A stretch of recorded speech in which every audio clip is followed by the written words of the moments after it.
ukuzuka kwa Yesu Kristo n'inkomezi z'umuzuko wiwe zionone zihomvye imigabo n'imigambi yose y'abadayimoni mu buzima bwawe.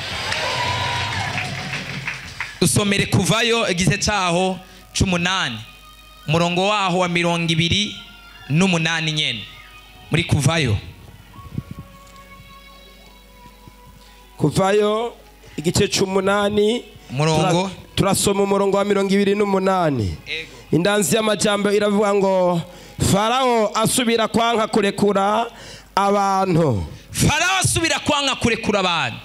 Turasoma 28. Farao aramwishura ati ndabaretse mugende kugira ngo mushikanire uhoraho Imana yanyu bimazi mu bugaragwa. Nimugende kuja kuyishikanira mugabo ntimuje kure cyane, ariko ntimuje kure cyane, kandi munsabire muzagire Imana ibagirire neza. Yesu abahezagire. Uraza kugumana kuri yo page nyene kuko turaza muri Kuvayo turaza gusoma amajambo atari makeya yo muri Kuvayo. Imana idufashe cyane gose. Hano turabona umugabo yitwa Farao afata Abisirayeli. Turavuga ngo dufite umugambi twebwe wo kuja gushikanira Imana zacu. Harabwira ni Farao, mwebwe ndabahereza uburenganzira, genda muje gushikanira Imana zanyu, ariko ntimugire gute, ntimushike kure. Ndabarekuye mugende muyikorere, ariko ntimushike kure. Ndabarekuye mugende muyishikanire, ariko ntimushike kure. Ndabarekuye mugende muyitangire, ariko ntimushike kure. Ndabarekuye mugende mukora ibi n'ibi, ariko ntimushike kure. Hari abantu Imana yanyeretse yavuganye nanje hano yuko Satani yababoshe kugira ngo babeho mu buzima busa nk'ubutari bubi cyane, ariko ntibashobore gushika kure mu buzima bwabo. Hari abantu Satani yaboshe akababoha kubahereza akazi, ariko ntibashobore kugera kure mu kazi kabo. Hari abantu Satani yaboshe mu kubahereza uruvyaro, ariko ntibashobore gushika kure mu ruvyaro rwabo.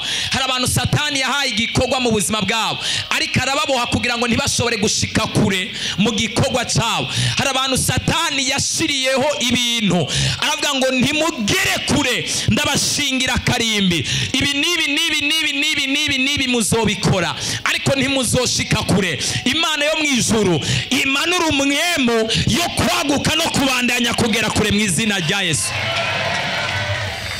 Imana nidufashe cyane gose. Hari abantu Imana nyeretse Satani yashingiye akarimbi, arabashingira karimbi, mu miryango iwabo bashingira karimbi, mu rugo iwabo bashingira karimbi, abahereza umunezero ariko abankira ko bashika kure mu munezero, abahereza ubuzima ariko abanka ko bashika kure mu magara meza, bama kwa muganga, bama mu bitaro, bama mu kwifuza, ntibigera bashika kure mu buzima bwabo. Yabahaye uruvyaro, ariko Satani arabugarira, aravuga ngo uruvyaro rwanyu ntiruzogera kure mu bifadika. Imana yo mwijuru uyu mwaka no muri kuno kwezi ihomvye imigambi y'abadayimoni, ugende kandi ushike kure mu izina rya Yesu. Imana nidufashe cyane gose. Haleluya. Kirazira ku mwana w'Imana aguma akorera mu gusubira inyuma. Warakoreye mu gusubira inyuma igihe kirekire, warakoze urudandazo rwawe rukaguma rusubira inyuma igihe kirekire, warakoze fiançailles yawe ikaguma isubira inyuma igihe kirekire, warakoze ubuzima bwawe bukaguma busubira inyuma igihe kirekire. Imana yo mwijuru imbabarire kubw'inkomezi zo kuzuka kwa Yesu Kristo. Ikintu cyose cyariko kiratuma ubuzima bwawe n'ubugingo bwawe budashika kuri Imana igikureho mu izina rya Yesu. Ngirira abantu babiri ngo utegerezwa gushika kure muri uyu mwaka. Muri kuno kwezi urashika kure mu izina rya Yesu. Haleluya. Haleluya. Mu miryango iwanyu nta wageze kure, ariko wowe utegerezwa kugera kure. Ngo muvukana ashobora kuba atawageze kure, ariko wowe utegerezwa kugera kure. Ntucuraba ngo runaka ngo yarageze kure. Imana ishobora kukugeza kure harenze uko wari wibaza kuriya yageze kure ari. ya kirazira gupangira no gufatira umugambi w'Imana ku buzima bwawe, kuwufatira kwa abandi ubona bageze, ukavuga ni bariya bararenganye barageze kure, jewe ntaho noshobora kugera. Ivyiyumviro vy'Imana biratandukanye n'ivyiyumviro vy'abana b'abantu. Wowe ushobora kwirimita mu kubona ko runaka yageze kure cyane, ariko ugasanga wowe aho Imana yaguteguriye ni kure cyane kurenza aho wari wibaza runaka yageze ko ari kure. Ariko abantu biteze kugera kure bari hehe? Haleluya! Imana idufashe cyane gose. Haleluya, haleluya, haleluya. Imbere y'Imana nta kintu kidashoboka. Igihe Imana yagushize hano ku isi ikakuzana kubw'umugambi wayo, ibifise umugambi ukomeye cyane ku buzima bwawe. Reka kurabira ubuzima bwawe rero muri negativite. Reka kurabira ubuzima bwawe rero mu bananiwe. Reka kurabira ubuzima bwawe mu bagenzi bawe batsinzwe. Reka kurabira ubuzima bwawe mu bananiwe, mu batabandanyije urugendo. Reka kurabira ubuzima bwawe mu batageze kure. Nimba batageze kure, umuntu wese avukana inyenyeri yiwe, kandi umuntu wese avukana umugisha wiwe. Abatageze kure ntubirefere ko, wirefere ku bageze kure, kandi Imana y'abageze kure nawe ikugeze kure mu izina rya Yesu.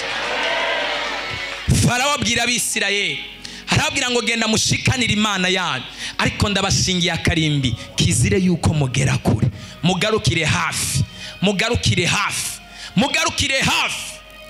Imana idufashe cyane gose. Haleluya. Ikindi gihe arabwira ngo nimugende, ariko ivy'iwanyu vyose mubisige ngaha.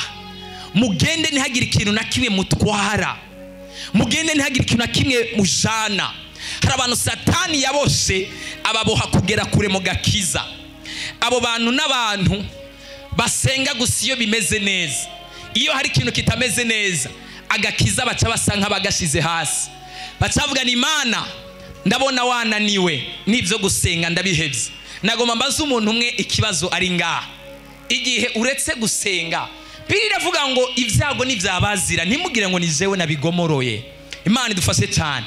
Iyo uhagaritse gusenga kubera kubonye hari ikintu Imana idakoze uwo mwanya, ubugiye hehe? Ubugiye gukora iki kandi? Bibiri iravuga ngo umuntu wese adasenga yamana ibyaha byiwe. Igihe cyose rero uhagaritse gusenga, ni nk'uko ububwiye Satani ati Imana yananiwe, ngwino wifatire ikibanza nawe ufate control. Mu gihe rero umaze kurekera Satani control, nawe aguhereza ibyo afise, kuko umuntu wese atanga icyo afise. Imana idufashe cyane gose. Ndinginga Imana yo mwijuru ikumfashirize ntihakagira ikintu na kimwe kikunaniza cyangwa se kikubuza gusenga cyangwa se kikubuza kwegera inyonga z'Imana. Mu bihe byose bigoye n'ibiremereye n'iby'amananiza uri kuracamwo, wamugwana intambara yo kwegera igicaniro c'Imana, kuko niho hari igisubizo cy'ubuzima bwawe mu izina rya Yesu. Imana idufashe cyane. Haleluya. Habwira ngo mugende ariko ntimushike kure, mugende ariko ntimugere kure. Muri uyu mwaka akagozi kose washiriweho n'imiryango na karande n'inshuti n'abagenzi n'abarozi n'abapfumu ko kutagera kure, gategerezwa guci, gategerezwa guci, gategerezwa guci. Utegerezwa kugera kure mu izina rya Yesu. Umugambi wawe utegerezwa kugera kure mu izina rya Yesu. Urudandazo rwawe rutegerezwa kugera kure mu izina rya Yesu. Imigambi yawe itegerezwa kugera kure mu izina rya Yesu. Haleluya, haleluya. Abarozi twarabahaye umwanya igihe kirekire, baraduhombeza igihe kirekire, tutaramenya Kristo Yesu, tutaramenya icyo turi muri Kristo, tutaramenya agaciro kacu, tutaramenya ko dufite umucunguzi. Kandi n'igihe twamumenye ntago twari bwamenye ko afise ubushobozi. Imana yacu ntago izotujana mu ijuru vyonyene, ariko tukiri hano mu isi nk'uko yabwiye Petero. Harabwa ni Petero, ukiri hano mu isi nzoguhijana kwijana, ariko n'inyuma y'ubu bugingo nzoguhereza ubugingo budashira. 100%. Imana iri guhereze kurigeramwo. Akagozi kose k'abadayimoni, yaba kinyatsi nako ubukene, yaba k'ibyaha nako gusubira inyuma, kariko karatuma nitwagera ku Betesayida aho umuntu wese yakorokerayo noneho ntago hazokira umwe hari abantu benshi bagiye kuza bahonyoza ikirenge hano basohoka hano batahanye ubutabazi kubera hari marayika wo gukira ingwara Imana yamanuye muri periode hari marayika w'ubutunzi Imana yamanuye muri periode hari marayika w'igikundiro Imana yamanuye muri periode hari marayika w'amavuta mashasha Imana yamanuye muri periode. Come on, hari umuntu turi kumwe tele haleluya. Hari marayika yo kunesha no gutsinda icyaha Imana yamanuye muri periode. Hari ubushobozi bw'Imana Imana yamanuye muri periode. Nahawe kwitegura kwakira no gucakira ivyo Imana yategekanyije kuri atmosphere ku buzima bwawe. Hari kanguro ridasanzwe, hari kindi kirere kidasanzwe, hari indi atmosphere idasanzwe, hari ibindi bihe bidasanzwe, hari ubundi buzima budasanzwe, hari yindi riba, hari rindi riba ariko ryadudubiza abiteguye bafise inzara, bafise inyota yo gutera intambuko mu gakiza, yo gutera intambuko mu mhemo, yo gutera intambuko mu muryango witwaza ikivomesho kandi gikwiye kubera marayika yaje gutega iriba ryatanguye kududubiza mu izina rya Yesu. Alekele blosata kele boshia. Hallelujah. Hallelujah. Hallelujah. Hallelujah. Mwiyereko nabonye abamarayika b'ubwoko bwinshi Imana ibarekura muri kino kibanza cyo muri hano hantu. Asata leblosete. Imana irambwira ngo umuntu wese azobona Imana bihwanye nuko azoba yiteze nuko azoba yizigiye. Bangaye muri twege bari ngaha biteguye gutera haleluya mu kwakira. Hari abamarayika b'ubwoko bwinshi badistribuwa ibintu Imana yategekanyije umuntu wese azoza yizeye Imana hano azobona gukira. Hari abamarayika b'ubwiza bw'Imana Imana yamanuye, hari abamarayika bumviriza imitwaro bakanamanukana n'ibisubizo Imana yamanuye, hari abamarayika bakiza ingwara Imana yambwiye ko ari hopitale ibitaro bikomeye byo gukiriramwo ingwara yongeye kumanura mu buzima bw'abantu ariko na hotela haleluya. Ibiboneka nk'ibidashoboka imbere y'amaso yawe Imana igiye kubikora imbere y'amaso yawe. Utegerezwa kugera kure mu izina rya Yesu. Utegerezwa kugera kure mu izina rya Yesu. Haleluya. Farawo arababwira ngo mugende muje gushikanira Imana zanyu, genda muje gukorera Imana ariko ntimugere kure. Hari abantu Satani yaboshe arabwira ngo genda gusenga ariko ntugere kure mu gakiza. Korera Imana ariko ntugere kure mu gakiza. Izera ariko ntugere kure mu kwizera. Tangira Imana ariko ntugere kure mu kuyitangira. Rondera Imana ariko ntugere kure mu kuyizera. Gushiraho akalimite, ntukabye, niwe exagere, ntugere kure. Umviriza abakristo Yesu dutegerezwa kureflecta ubwiza bw'Imana n'ubumana muri twebwe. N'abazotubona batatuzi batubonemo imbuto y'Imana, batubonemo amavuta y'Imana, tela basetekea, batubonemo igikundiro, batubonemo umuriro, batubonemo inkomezi. Pemporte uko abantu bazokwiyumvira ariko muri wewe wakira ubwiza n'izindi nkomezi aho uzogera hose ureflecta amajambo y'ubugingo. Utegerezwa kugera kure mu gakiza. Wirengagiza bo kubwira ngo urakabya, wirengagiza bo kubwira ngo urasenga cyane, wirengagiza bo guca intege ngo amasengesho yawe ariko arasenga azovamwo iki. Bandanye ubumviriza ubabwire ngo muri ko mumbaza icyo amasengesho hanze azovamwo. Uviriza nakubwira ikintu kimwe, wait, rindira gatoya, rindira. Kuko umugenda gusenga misi yose ubona bizokunda, rindira gatoya. Mubwire ni wait, mubwire ni rindira. Kuko umuduga mu masengesho ko baguma bagusengera udakira nta kindi apana kusigura ngo urabona ngo mubwire ni wewe gusa rindira. Just wait on my God. Rindira Imana yacu. kumaze igihe kirekire none bitarakunda wewe ubona bizocamo mubire nirindira. Don't run, don't rush, rindira. Hana yaguma aduga ku musozi agenda bakamutwenga akavuga uyu umugore yarasaze, uyu mugore disi byaramucanze araremerewe cyane mu mutima, yaratakaje ibyizigiro, akabandanya aduga ku musozi. Bagamira ni none ubona wowe uzoronka kwera, ubona bizokunda. Hagani murindira Imana nakurikiye ntago ari bayari. Imana yacu iruva, Imana yacu irakora, Imana yacu iratabara. Haleluya! Umugabo ni yakubwira ko bagusengeye igihe kirekire, nothing is come out, nta kiriko kirakunda. Mugira ni mugabo mwiza, rindira, just wait, rindira gatoya, hari ikintu Imana iri kirategura. Umuririmbyi umwe aremze ngo biri ku mashiga, ndavyumva biriko biratogota. Sekele bose. Haleluya! Bariko barongeramwo ibirungo, bariko barongeramwo ivyankenegwa kugira ngo intahe uzoyumva wese. Hari ijambo ryo muri Samuel rivuga ngo Imana igiye gukora igitangaza kandi uzocumva wese iminzereri izovuga mu matwi. Hatepoyaza Imana igukorera ikintu gituma umuntu wese acumvise iminzerere yivuga incuro nyinshi mu matwi yiwe mu izina rya Yesu. Nta muntu ari ngayo tela. Haleluya! Imyaka ibaye myinshi, amezi abaye menshi, turarindira igihe kirekire uri kuri programme y'amasengesho nta kiriko kirakunda. Rindira, rindira, mubwire ntirindira gatoya. Igitondo kimwe, umunsi umwe, isaha imwe nzokwinjira ngaha, jewe wa kera ntakiri wa kera, ndi ntahe yigendera kandi ntahe yivuga, ariko nta muntu ari ngayo tela. Haleluya! Haleluya! Mani dufashe cyane gose. Muhungu imyaka irakujanye, wait, uriko wirukanswa nibiki?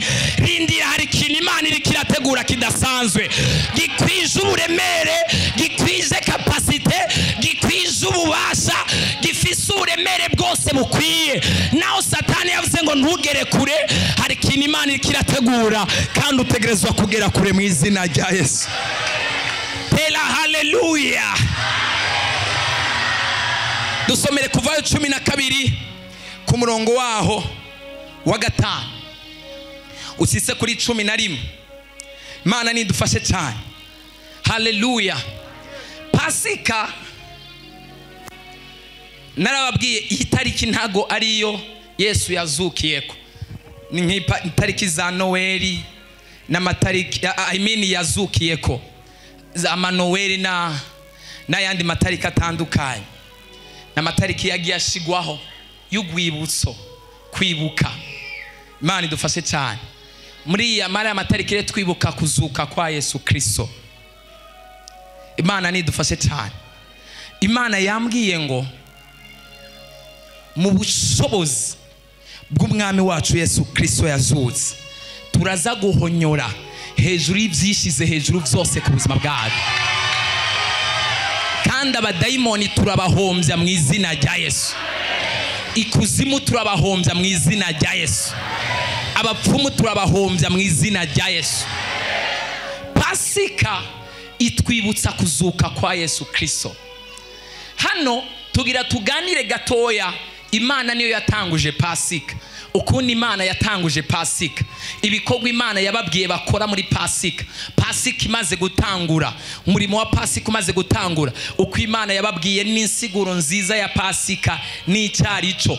Hari abatarabitahura neza. Dusomere, turasoma mu izina ry'Umwami wacu Yesu Kristo. Amen. Ndasema jambo iravuga ngo Uhoraho abarira Mose ivyo gutanguza Pasika. Ndiyo. Hariya ku murongo wa 5. Umwagazi wanyu uzutagira gasembwa. Gerageza wihute. Wisuguru itarengeje umwaka. Anaherenga kugira ngo twihute. Umwagazi bazojya muri Pasika, ni kuvuga ibikoko bizoribwa muri iyi Pasika.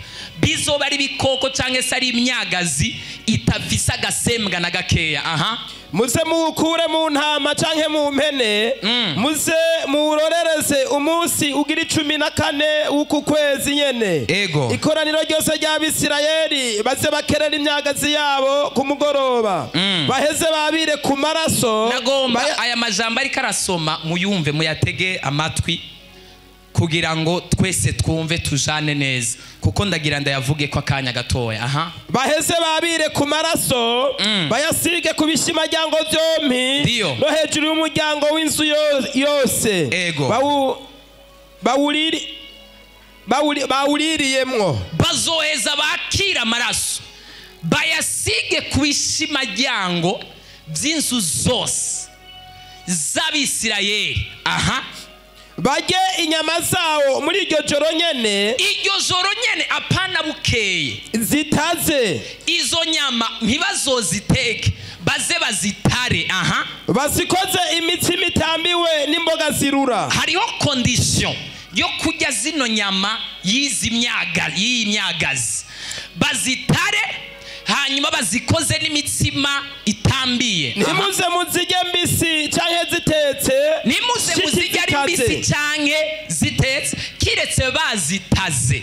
Hamwe n'umutwe wawo n'ibinono n'ivyo munda. Umva, n'umutwe w'umwagazi n'ibinono vy'umwagazi n'amagufa y'imyagazi. Nimuze mute n'akantu na kamwe. N'amagufa muzojya mu mene, n'ibinono muzojya mu bimene, n'umutwe muzojya mu mene. Nimuze mute n'akantu na kamwe. Ibaze kujya amagufa yokeje ukayamenagura atanatetse ukayajya. Nimuze mugire ico musiga ngo kirare. Aho naho ntihagire umva, ni ijoro rimwe kizire ko muraza, mutegerezwa kubijya mpaka bukeye, mukabimara iryo joro, ntihagire na kimwe musigaza. Hagize ikirara mu giturire. Hagize ikirara kibananiye mu gahaga, mwese mwahaze, hako kirara muze mu giturire kiyonge gihere. Uku abe ariko muzozijya. Uku abe ariko muzozijya. Muze muzijye mukenyeye. Ariko Imana nayo na kondisiyo yo kujya. Muzozijye mwakenyeye. Haleluya. Mwambaye inkweto. Nawe uzoba uri muhira tugenda ukubitemo ibirato, hanyuma unakenyere. N'abagabo mugire gute? Mufashe inkoni mu minwe. Uyimva n'iyindi kondisiyo, ukuboko kumwe kujye umutsima gukate hariya kumene n'igufa, ukundi nako gufashe inkoni uko. Muze muzige vuba na vuba. Apana ibintu vyo kuganira muri ko murajya no gutevya. Zige vuba vuba mukubite mubangura mwiruka n'umwanya. Iyo niyo Pasika yanje jewe Uhoraho. Amen. Dukobera Imana amashyi menshi cyane. Iyo niyo Pasika yanje jewe Uhoraho. Imana niyo yatanguje Pasika. Iki gikogwa cha Pasika ni Imana yagitanguje. Yesu nadufashe cyane gose. Haleluya. Hano rero hari amaprincipe menshi Imana yababwiye ngendegwako Abisirayeli. Ntashaka ko nsubiramo yose kuko twayasomye twayumvise. Kubera ko Imana yabwiye Abisirayeli condition bategerezwa kujyamwo no gutangura Pasika. Kubera ko Imana ni Imana y'urutonde kandi ni Imana igendera ku mabwirizwa. Vuga ngo Imana ni Imana y'urutonde kandi ni Imana igendera ku mabwirizwa. Yesu natufashe cyane gose. Haleluya. Haleluya. Haleluya. Yesu natufashe cyane. Nigeze kubabwira igihe kimwe, ndababwira ngo abarozi n'abapfumu n'abantu rimwe na rimwe usanga bariko baragira ubushobozi bwo mw'isi y'umwijima, kubera ko bakora ibintu bisa nk'ibidatahuritse mu vyiyumviro by'umwana w'umuntu. Hanyuma abakristo mu nzu y'Imana, iyo tubabwiye ngo zana umunyu tuwusengere, tukawusengera, wawunywa ugakira ingwara, twavuga ngo akabuye tugasengera wakizani tukagasengera ugagakozaho warugwaye hagakira cyangwa mwarumvise intaye nyinshi z'akabuye twavuga ngo kora kiniki action action y'ukwizera runaka yikore abantu bakavuga ngo ngo biriya n'ibinyakuzimu ngo biriya ngo sivyo ngo biriya ntituvyemera Imana nidufashe cyane gose ariko noneho hagize nk'umuntu yokubwira uyu munsi ngo ujye ibi bintu nkuko Imana yari kirabibabwira abo wocu uvuga nti uyu muntu sumupfumu ahubwo ararenze arakabije ngiye fashe inkoni atutangura kwimvira ngo ibi bintu vyonyene nibiki iyi nkoni nta bintu birimo Imana nidufashe cyane gose ngiye nambaye ibirato ngiye amagufa niruka nkubita n'ibintu byose ndabimene kandi fate amaraso y'igikoko ndayasige ku idirisha ayandi tuyasige hejuru ku muryango abenshi botangura kwiyumvira no gukweshoninga imitima yabo no gutangura kwibaza ariko imigambi y'abana b'abantu ntagari y'imigambi y'Imana kandi Imana ikora kandi gategura gutandukanye mu izina rya Yesu Imana nidufashe cyane gose uzobe kure y'umuntu wese atemera ubushobozi bw'Imana nimba ubonye umuntu apinga gukora ibitangaza n'ibimenyetso kw'Imana uyo muntu uzomwumviriza ariko ntuzomuhereza umutima wawe uyo muntu muzogendana ariko ntuzomuhereza ibyizigiro byawe kubera uwo muntu afise imwemu ya antikristo abantu benshi baribaza ngo antikristo ngo niki ngo antikristo ngo ni ikintu kizoza ku mugaragaro kigatangura gukora abantu bariko barakibona imwemu yose ipinga gukora kw'Imana imwemu yose ipinga ubushobozi bw'Imana imwemu yose ipinga igikorwa cy'Imana mu nzu y'Imana that is the spirit of antichrist iyo ni imwemu igwanya Kristo antikristo bisigura kugwanya Kristo cyangwa se ni gihushane cya Kristo umuntu ari ku ruhande rutarugwa Yesu Kristo nimba hari igikorwa cya Yesu Kristo kiriko kirakoreka ukava hari ugipinga cyangwa utacemera cyangwa se ugakora n'ibishoboka byose gushobora kugwanya ico gikorwa cy'Imana winjiwemo n'imwemu ya antikristo Imana mwijuri gutabara ntuhereze ikibanza imwemu yose igwanya Kristo mu izina rya Yesu Yesu nadufashe cyane gose haleluya hari umukozi w'Imana we muri Bibiliya yagiye gusengera kana kapfuye acara kajyamye hasi aca kajyama ko hejuru nkuko ubu umukozi w'Imana yobikora nkuko bavuga nuriya mukozi w'Imana n'umuparanganyi ibimenyetso byonye nakora uziko gusengera abantu abajyama ko hejuru Yesu nadufashe cyane Yesu yafashe impumyi yari yaje arafata atafata ibyondo hasi ibaze gufata ibyondo gakubita mu maso arahoma mu maso akubitino aracumitino arasubiza na hari Luka kubera yari docteur aravuga nti uyu mugabo noneho yarakoze byinshi ariko ibi biramucanze umusenyi n'amaso bihurira he umusenyi n'amaso bihurira amaso yo yari yarahumye noneho wewe ntayahumije arayarangirije rimwe atambwira ngo nyaro kugende koga mu ruzi Silowamu aragenda roga muri gwa ruzi Silowamu amaze kuvayo acarakanura abatavuze cyage yari impumyi baca batangura kuvuga bavuga ni wewe wakanuye gute vyagenze gute ni gute ushobora gukanura ku munsi w'isabato haravuga ngo iconzi cyo jewe nari impumyi ariko ubu ndabona Imana ni yakora igitangaza uzoreke kibavuruge mu matwi uzoreke kibagore ntuzu nisobanure cyane nibagusaba intahe uzoyibahereze baje kubaza abavyeyi biwe baravuga ni twebwe ntago tuzi uko vyagenze ni mumwibarize mu mubaza umugabo yamukijije haravuga ni je nahuye n'umugabo yansizemo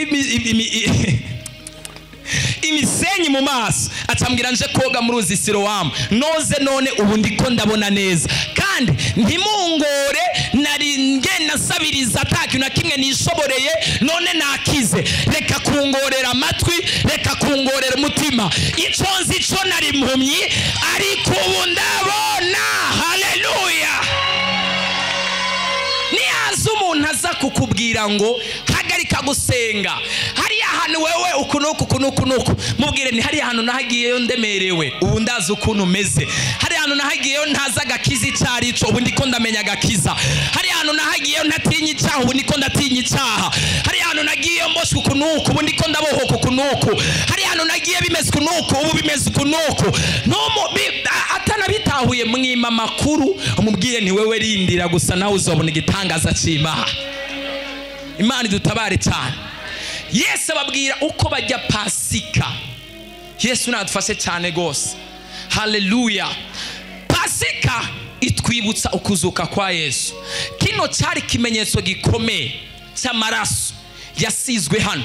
Kubera iki Imana yabwiye Abisirayeli bafate aya maraso bayasige ku bishimajyango vy'umuryango. Ikintu ca mbere, hari ikintu Imana yagomba kurinda Abisirayeli cyari cyamaze kuza mu buzima bw'Abisirayeli. Imana irababwira ngo hari ibikorwa mutegerezwa gukora kugira ngo mushobore guhagarika ibikorwa vy'urupfu rwari rugomba kuza. Imana ibabwira ngo hari urupfu rwategekanyijwe, hari kirere cyashizweho, hari ibintu vyashizweho, hari ibintu vyategekanyijwe, hariho ibintu vyateguwe, ariko kugira ngo ntimushobore gushika muri ivyo bintu aca bashiriraho amategeko bakoresha.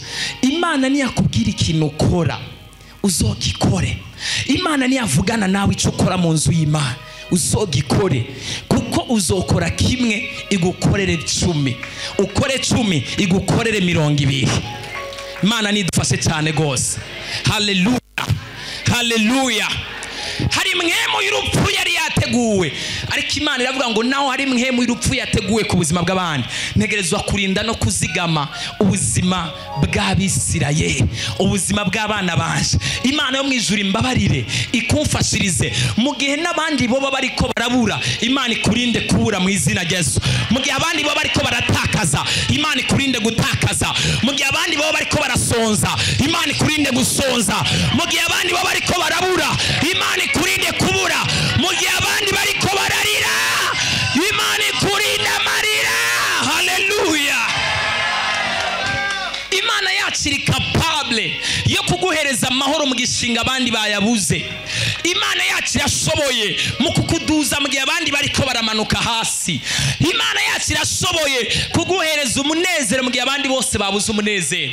Abantu bose bakavuga nti ivy'uyu munsi birakomeye birakaze, ariko wewe ukagumubona ibitandukanye n'ivyo bariko baravuga, kubera hari ikintu Imana yakoze mu buzima bwawe. Imana mwijuru ishire impamvu yo guhindura ibintu mu buzima bwawe mu izina rya Yesu.